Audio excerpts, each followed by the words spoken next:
बंधुओं नमस्कार। आपने कल की वीडियो में पुरुरवा की वैराग्योक्ति के बारे में सुना था और आज यहाँ पर भगवान श्री कृष्ण देखिए क्या वर्णन कर रहे हैं उद्धव जी के सामने। आज वो बता रहे हैं क्रिया योग के विषय में।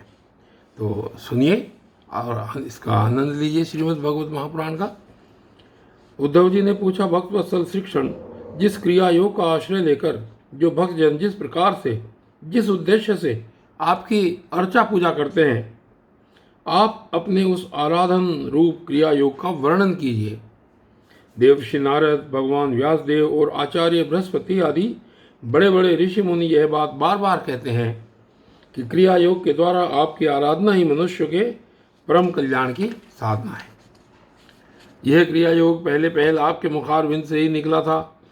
आपसे ही ग्रहण करके इसे ब्रह्मा जी ने अपने पुत्र भृगु आदि महर्षियों को और भगवान शंकर ने अपनी अर्धांगिनी भगवती पार्वती जी को उपदेश किया था। मर्यादा रक्षक प्रभो, यह क्रिया योग ब्राह्मण, क्षत्रिय आदि वर्णों और ब्रह्मचारी, गृहस्थ आदि आश्रमों के लिए भी परम कल्याणकारी है। मैं तो ऐसा समझता हूँ कि स्त्री शूद्रादि के लिए भी यही सबसे बड़ी, सबसे श्रेष्ठ साधना पद्धति है।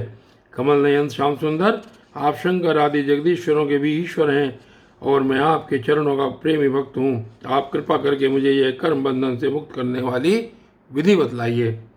भगवान श्री कृष्ण कहते हैं, भगवान श्री कृष्ण ने कहा, उद्धव जी, कर्म कांड का इतना विस्तार है कि उसकी कोई सीमा नहीं है, इसलिए मैं उसे थोड़े में ही पूर्वापर क्रम से विधि पूर्वक वर्णन करता हूँ। मेरी पूजा की 3 विधियाँ हैं, वैदिक, तांत्रिक और मिश्रित। इन तीनों में से मेरे भक्त को जो भी अपने अनुकूल जान पड़े उसी विधि से मेरी आराधना करनी चाहिए। पहले अपनी अधिकारानुसार शास्त्रोक्त विधि से समय पर यज्ञोपवीत संस्कार के द्वारा संस्कृत होकर द्विजत्व प्राप्त करे। फिर श्रद्धा और भक्ति के साथ वह किस प्रकार मेरी पूजा करे, इसकी विधि तुम मुझसे सुनो। भक्तिपूर्वक निष्कपट भाव से अपने पिता एवं गुरु रूप मुझ परमात्मा का पूजा की सामग्रियों के द्वारा मूर्ति में, वेदी में, अग्नि में, सूर्य में, जल में, हृदय में अथवा ब्राह्मण में, चाहे किसी में भी आराधना करे। उपासक को चाहिए कि प्रातःकाल दत्तवन करके पहले शरीर शुद्धि के लिए स्नान करे और फिर वैदिक और तांत्रिक दोनों प्रकार के मंत्रों से मिट्टी और भस्म आदि का लेप करके पुनः स्नान करे। इसके पश्चात वेदोक्त संध्या वंदन आदि नित्य कर्म करने चाहिए। उसके बाद मेरी आराधना का ही सुदृढ़ संकल्प करके वैदिक और तांत्रिक विधियों से कर्म बंधनों से छुड़ाने वाली मेरी पूजा करे। मेरी मूर्ति 8 प्रकार की होती है, पत्थर की, लकड़ी की, धातु की, मिट्टी और चंदन आदि की, चित्रमयी, बालुकामयी, मनोमयी और मणिमयी। चल और अचल भेद से 2 प्रकार की प्रतिमा ही मुझ भगवान का मंदिर है। उद्धव जी, अचल प्रतिमा के पूजन में प्रतिदिन आवाहन और विसर्जन नहीं करना चाहिए। चल प्रतिमा के संबंध में विकल्प है, चाहे करे और चाहे न करे, परंतु बालुकामयी प्रति में तो आवाहन और विसर्जन प्रतिदिन करना ही चाहिए। मिट्टी और चंदन की तथा चित्रमयी प्रतिमाओं को स्नान न करावे, केवल मार्जन कर दे, परंतु और सबको स्नान कराना चाहिए। प्रसिद्ध पदार्थों से प्रतिमा आदि में मेरी पूजा की जाती है, परंतु जो निष्काम भक्त है वह अनायास प्राप्त पदार्थों से और भावना मात्र से ही मेरे हृदय में मेरी पूजा कर ले। और आगे बताते हैं कि उद्धव जी, स्नान, वस्त्र, आभूषण आदि तो पाषाण अथवा धातु की प्रतिमा के पूजन में ही उपयोगी हैं। बालुकामयी मूर्ति अथवा मिट्टी की वेदी में पूजा करनी हो तो उसमें मंत्रों के द्वारा अंग और उसके प्रधान देवताओं की यथास्थान पूजा करनी चाहिए। तथा अग्नि में पूजा करनी हो तो घृत मिश्रित हवन सामग्रियों से आहुति देनी चाहिए। सूर्य को प्रतीक मानकर की जाने वाली उपासना में मुख्यतः अर्घ्यदान एवं उपस्थान ही प्रिय है। और जल में तर्पण आदि से मेरी उपासना करनी चाहिए। जब मुझे कोई भक्त हार्दिक श्रद्धा से जल भी चढ़ाता है तब मैं उसे बड़े प्रेम से स्वीकार करता हूँ। यदि कोई भक्त मुझे बहुत सी सामग्री निवेदन करे तो भी मैं उससे संतुष्ट नहीं होता। जब मैं भक्ति श्रद्धा पूर्वक समर्पित जल से ही प्रसन्न हो जाता हूँ तब गंध, पुष्प, धूप, दीप और नैवेद्य आदि वस्तुओं के समर्पण से तो कहना ही क्या है। उपासक पहले पूजा की सामग्री इकट्ठी कर ले, फिर इस प्रकार कुछ बिछाए कि उनके अगले भाग पूर्व की ओर रहें। तदनंतर पूर्व या उत्तर की ओर मुंह करके पवित्रता से उन कुशों के आसन पर बैठ जाए। यदि प्रतिमा अचल हो तो उसके सामने ही बैठना चाहिए। इसके बाद पूजा कार्य प्रारंभ करें। और आगे भगवान श्री कृष्ण कह रहे हैं कि पहले विधि पूर्वक अंग न्यास और कर न्यास कर ले। इसके बाद मूर्ति में मंत्र न्यास करे और हाथ से प्रतिमा पर से पूर्व समर्पित सामग्री हटाकर उसे पोंछ दे। इसके बाद जल से भरे हुए कलश और प्रोक्षण पात्र आदि की पूजा गंध पुष्प आदि से करे। प्रोक्षण पात्र के जल से पूजा सामग्री और अपने शरीर का प्रोक्षण कर ले। तदनंतर पाद्य अर्घ्य और आचमन के लिए 3 पात्रों में कलश में जल भरकर रख दे और उनमें पूजा पद्धति के अनुसार सामग्री डाले। पाद्य पत्र में श्यामक, सामे के दाने, दूब, कमल, विष्णु क्रांता और चंदन, तुलसी दल आदि। अर्घ्य पात्र में गंध, पुष्प, अक्षत, जौ, कुश, तिल, सरसों और दूब तथा आचमन पात्र में जायफल, लौंग आदि डाले। इसके बाद पूजा करने वाले को चाहिए कि तीनों पात्रों को क्रम से हृदय मंत्र, शिरो मंत्र और शिखा मंत्र से अभिमंत्रित करके अंत में गायत्री मंत्र से तीनों को अभिमंत्रित करे। इसके बाद प्राणायाम के द्वारा प्राणवायु और भावनाओं द्वारा शरीरस्थ अग्नि के शुद्ध हो जाने पर हृदय कमल में परम सूक्ष्म और श्रेष्ठ दीप शिखा के समान मेरी जीव कला का ध्यान करे। बड़े बड़े सिद्ध ऋषि मुनि ओंकार के अकार, उकार, मकार, बिंदु और नाद इन 5 कलाओं के अंत में उसी जीव कला का ध्यान करते हैं। वह जीव कला आत्मस्वरूपिणी है। जब उसके तेज से सारा अंतःकरण और शरीर भर जाए तब मानसिक उपचारों से मन ही मन उसकी पूजा करनी चाहिए। तदनंतर तन्मय होकर मेरा आवाहन करे और प्रतिमा आदि में स्नान करे। फिर मंत्रों के द्वारा अंगन्यास करके उसमें मेरी पूजा करे। उद्धव जी मेरे आसन में धर्म आदि गुणों और विमला आदि शक्तियों की भावना करे। अर्थात आसन के चारों कोनों में धर्म, ज्ञान, वैराग्य और ऐश्वर्य रूप 4 पाए हैं। अधर्म, अज्ञान, अवैराग्य और अनैश्वर्य ये चारों दिशाओं में डंडे हैं। सत्व रजतम रूप 3 पटरियों की बनी हुई पीठ है। उस पर विमला, उत्कर्षणी, ज्ञाना, क्रिया, योगा, पृथ्वी, सत्या, ईशाना और अनुग्रह ये 9 शक्तियाँ विराजमान हैं। उस आसन पर एक अष्टदल कमल है। उसकी कर्णिका अत्यंत प्रकाशमान है और पीली पीली केसरों की छटा निराली ही है। आसन के संबंध में ऐसी भावना करके पाद्य, आचमनीय और अर्घ्य आदि उपचार प्रस्तुत करे। तदनंतर भोग और मोक्ष की सिद्धि के लिए वैदिक और तांत्रिक विधि से मेरी पूजा करें।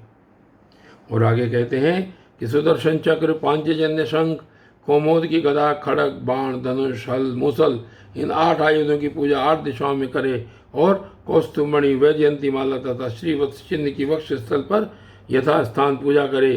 नंद, सुनंद, प्रचंड, चंड, महाबल, बल, कुमुद और कुमुदेक्षण इन 8 पार्षदों की 8 दिशाओं में गरुड़ की सामने दुर्गा, विनायक, व्यास और विश्वक्सेन की चारों कोनों में स्थापना करके पूजन करे। बाईं ओर गुरु की ओर यथाक्रम पूर्वादि दिशाओं में इंद्रादि 8 लोकपालों की स्थापना करके प्रोक्षण, अर्घ्यदान आदि क्रम से उनकी पूजा करनी चाहिए। प्रिय उद्धव, यदि सामर्थ्य हो तो प्रतिदिन चंदन, खस, कपूर, केसर और अर्घ आदि सुगंधित वस्तुओं द्वारा सुवासित जल से मुझे स्नान कराए और उस समय स्वर्ण घर्म इत्यादि स्वर्ण घर्मानुवाक, जितम ते पुंडरीकाक्ष इत्यादि महापुरुष विद्या, सहस्त्र शीर्षाम पुरुष इत्यादि पुरुष सूक्त और इंद्रम नरो नेवदिता हवंत इत्यादि मंत्रोक्त राजनादि साम गायन का पाठ भी करता रहे। मेरा भक्त वस्त्र, यज्ञोपवीत, आभूषण, पत्र, माला, गंध और चंदन आदि से प्रेम पूर्वक यथावत मेरा श्रृंगार करे। उपासक श्रद्धा के द्वारा मुझे पाद्य, आचमन, चंदन, पुष्प, अक्षत, धूप, दीप आदि सामग्रियां समर्पित करे। यदि हो सके तो गुड़, खीर, घृत, पूड़ी, पुए, लड्डू, हलवा, दही और दाल आदि विविध व्यंजनों का नैवेद्य लगावे। भगवान के विग्रह को दत्तवन कराए, उपटन लगाए, पंचामृत आदि से स्नान कराए, सुगंधित पदार्थों का लेप करे, दर्पण दिखाए, भोग लगाए और शक्ति हो तो प्रतिदिन अथवा पर्वों के अवसर पर नाचने गाने आदि का भी प्रबंध करे। और आगे कहते हैं भगवान श्री कृष्ण जी कि उद्धव जी तदनंतर पूजा के बाद शास्त्रोक्त विधि से बने हुए कुंड में अग्नि की स्थापना करे। वह कुंड मेखला, गर्त और वेदी से शोभायमान हो। उसमें हाथ की हवा से अग्नि प्रज्वलित करके उसका परिसमूहन करे, अर्थात उसे एकत्र कर दे। वेदी के चारों ओर कुशखंडिका करके, अर्थात चारों ओर 20-20 कुश बिछाकर मंत्र पढ़ता हुआ उन पर जल छिड़के। इसके बाद विधि पूर्वक संविधाओं का आधान रूप अनुवाधान कर्म करके अग्नि के उत्तर भाग में होमोपयोगी सामग्री रखे और प्रोक्षणी पात्र के जल से प्रोक्षण करे। तदनंतर अग्नि में मेरा इस प्रकार ध्यान करे। कैसे ध्यान करे कि मेरी मूर्ति तपाए हुए सोने के समान दम दम दमक रही है, रोम रोम से शांति की वर्षा हो रही है, लंबी और विशाल 4 भुजाएं शोभायमान हैं, उनमें शंख चक्र गदा पद्म विराजमान है, कमल की केसर के समान पीला पीला वस्त्र फहरा रहा है, सिर पर मुकुट, कलाइयों में कंगन, कमर में करधनी और बाहों में बाजूबंद झिलमिला रहे हैं। वक्षस्थल पर श्रीवत्स का चिन्ह है, गले में कौस्तुभ मणि जगमगा रही है, घुटनों तक वनमाला लटक रही है। अग्नि में मेरी इस मूर्ति का ध्यान करके पूजा करनी चाहिए और इसके बाद सूखी संविधाओं को घृत में डुबोकर आहुति दे और आज्य भाग और आधार नामक 2-2 आहुतियों से और भी हवन करे। तदनंतर घी से भिगोकर अन्य हवन सामग्री से आहुति दे। इसके बाद अपने इष्ट मंत्र से अथवा ओम नमो भगवते नारायणाय इस अष्टाक्षर मंत्र से तथा पुरुष सूक्त के 16 मंत्रों से हवन करे। बुद्धिमान पुरुष को चाहिए कि धर्म आदि देवताओं के लिए भी विधि पूर्वक मंत्रों से हवन करे और स्विष्टकृत आहुति भी दे। इस प्रकार अग्नि में अंतर्यामी रूप से स्थित भगवान की पूजा करके उन्हें नमस्कार करे और नंद सुनंद आदि पार्षदों को 8 दिशाओं में हवन कर्मांग बलि दे। तदनंतर प्रतिमा के सम्मुख बैठकर पर ब्रह्म स्वरूप भगवान नारायण का स्मरण करे और भगवत स्वरूप मूल मंत्र ओम नमो नारायणाय का जप करे। इसके बाद भगवान को आचमन करावे और उनका प्रसाद विश्वक्सेन को निवेदन करे। इसके पश्चात अपने इष्ट देव की सेवा में सुगंधित तांबूल और मुखवास उपस्थित करे तथा पुष्पांजलि समर्पित करे। मेरी लीलाओं को गावे, उनका वर्णन करे और मेरी ही लीलाओं का अभिनय करे। यह सब करते समय प्रेरणोन्मत्त होकर नाचने लगे। मेरी लीला कथाएं स्वयं सुने और दूसरों को सुनावे। कुछ समय तक संसार और उनके रगड़ों झगड़ों को भूलकर मुझ में ही तन्मय हो जाए। प्राचीन ऋषियों के द्वारा अथवा प्राकृत भक्तों के द्वारा बनाए हुए छोटे बड़े स्तव और स्रोतों से मेरी स्तुति करके प्रार्थना करे, भगवान आप मुझ पर प्रसन्न हो, मुझे अपने कृपा प्रसाद से सरोवार कर दें। तदनंतर दंडवत प्रणाम करे, अपना सिर मेरे चरणों पर रख दे और अपने दोनों हाथों से दाएं से दाहिना और बाएं से बायां चरण पकड़कर कहे, भगवान इस संसार सागर में मैं डूब रहा हूँ, मृत्यु रूप मगर मेरा पीछा कर रहा है, मैं डर कर आपकी शरण में आया हूँ, प्रभु आप मेरी रक्षा कीजिए। इस प्रकार स्तुति करके मुझे समर्पित की हुई माला आदर के साथ अपने सिर पर रखे और मेरा दिव्या हुआ प्रसाद समझे।